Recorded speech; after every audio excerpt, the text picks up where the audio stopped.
The first episode of any TV show is one of the most important aspects of its success. It serves as the introduction to the setting, characters, and story, and it ensures that the audience keep on watching.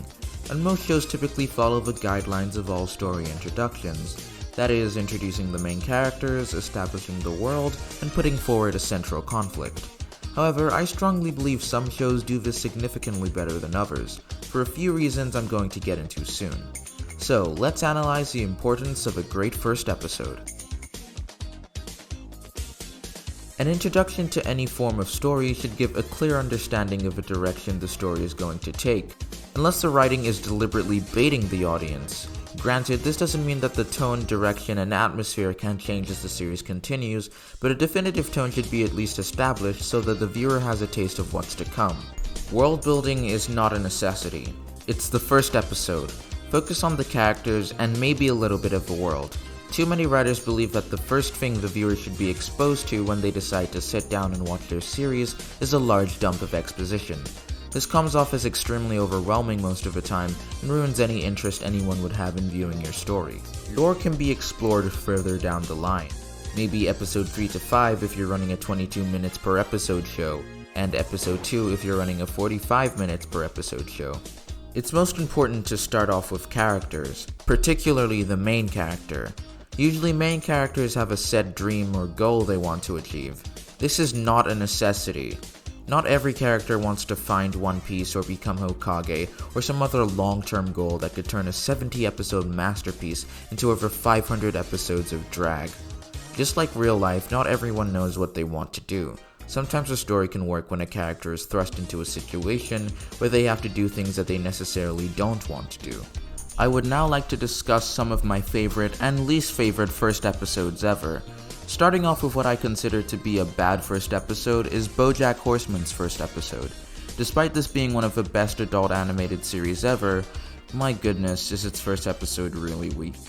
It does accomplish a lot of things that first episodes are supposed to, but considering just how good the show actually gets, it's a huge misrepresentation of what's to come.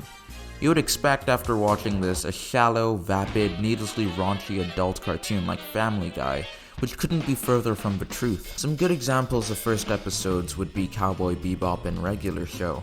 Both series, while very different in tone and presentation, have first episodes that not only meet the criteria for what a good first episode is, but give the viewer an interesting premise to follow. The quick, fluent action of Bebop combined with a snazzy soundtrack definitely make for a great opening to one of the most admired Japanese animations ever. Although I think there's one anime that does the first episode even better than Bebop, but we'll get to it soon enough. Regular Show introduces the absolutely insane and bizarre misadventures these characters will be embarking on, as well as the clearly defined personalities and roles in each and every one of these characters. Yu Yu Hakusho was an anime I'd never really given much thought to, considering not a lot of people talked about it in modern day compared to other series. But luckily, through the magic of Netflix recommendations, I was given the chance to give it a chance, and it delivered through the first episode. We start off with the main character jumping in front of a car to save a boy, and dying. Being turned into a ghost, and through a flashback of all the events that happened that day, we're given a proper introduction to the character of Yusuke Urameshi, a 14-year-old delinquent student who seems to have been nothing but trouble to the people who care about him. And he agrees, even saying that they'd be better off with him dead. His friends, his teachers, his mother. But then he meets a blue-haired lady who basically tells him that he could return to his real body if he completes a few tasks, and while at first reluctant, after seeing the devastating emotional effects his death has on the people closest to him, even the people he thought hated him, he realizes that those people actually cared about him. And so our protagonist accepts the challenge, and the episode ends. There is no world building in the first episode of Yu Yu Hakusho. By the end of the episode, all we know about the world is that people can die and be turned into ghosts, and flying spirit ladies exist.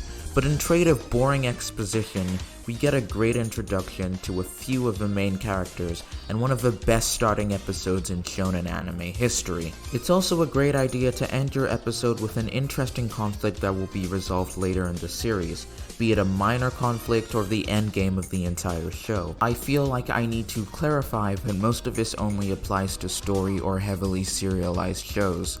Episodic comedies such as The Simpsons and Family Guy will ultimately be treated differently. But sometimes even episodic comedies can do this to a great effect. Gravity Falls is the best example of an episodic comedy that has an absolutely amazing first episode. It sets up the mystery of Gravity Falls, one of the most intriguing aspects about the show, and firmly establishes the characters' personalities, giving an accurate tone of the following 39 episodes. This is something a lot of cartoons are unable to do properly, so you end up rewatching earlier parts of the series and realize, wow, this is not as good as I remember it. Now let's talk about marketability, the final aspect of any first episode. Your first episode is not just an introduction to your show, but ultimately an advertisement of itself. The Boys had a first episode that marketed the entire series perfectly, an R-rated, dark, mature take on the superhero genre that wouldn't be pulling any punches in terms of presentation. Stranger Things had a first episode and first season that marketed itself as a nostalgic love letter to the 80s, and did this so well that most of the people who watched it weren't even born then. Anyway, in conclusion, the first episode of any TV series is extremely important, and the writers should be able to craft a compelling 10 to 60 minutes of entertainment as soon as they get greenlit, or have all of their hard work be underappreciated and fade into obscurity. Thank you for watching. More videos might be coming out soon.